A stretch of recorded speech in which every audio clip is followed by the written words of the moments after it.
There it is. Source, radar indicated. Impact, expect damage to trees and power lines.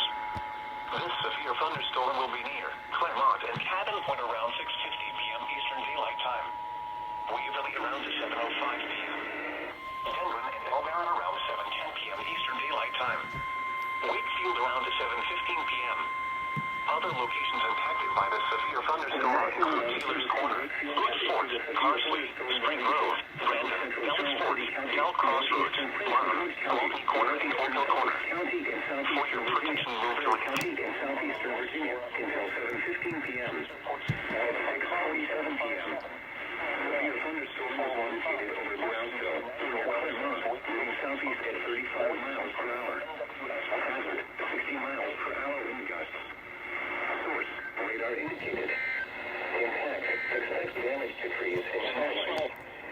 This severe thunderstorm will be near Claremont and Cabin Point around 6:50 p.m. Eastern Daylight Time.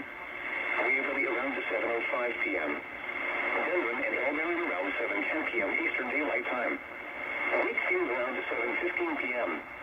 Other locations impacted by the severe thunderstorm include Taylor's Corner, Woods Fort, Parsley, Spring Grove, Brandon, Ellis Fort, Dell Crossroads, Martin, Walton Corner, and Oakville Corner. For your protection, move to an interior room on the lowest floor of a building. Please report severe weather by calling 757-899-2415, posting to the National Weather Service Wakefield Facebook page, or using Twitter at NWS Wakefield, VA.